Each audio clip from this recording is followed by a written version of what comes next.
بعد تحرير قرية المعيزيلة نحن الجناح الثاني بدأنا بالخطوة الثانية في اتجاه شرقا، وقمنا بقطع هذا الطريق الاستراتيجي الذي يقع بين الرقة وقرية المكمن، واتجهنا شرقا.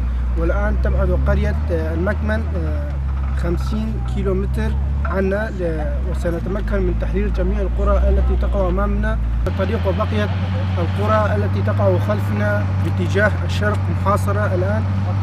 والآن نتواجد على هذا الطريق بين قرية المكمن ومحافظة الرقة التي تعاد لمحافظة استراتيجية لداعش. بشتي ام درباس کرنا معیزیلا رزگار کر ام گاف ملی روجلات درباس بون. انا نيزي 25 كيلومتر ما بردوام كر جهشتن. انا اف اثباتا اساسي ملي الرقه دا بردوام دكي دشي مكمنه ما اف قلتيه ام بشتي ودا ام هنا قاف بردوام كر نيزي 5 كيلومتر ام ملي صباح الخير دا بردوام بكن ام وداري ام هوالا ام بجيجن هفدو.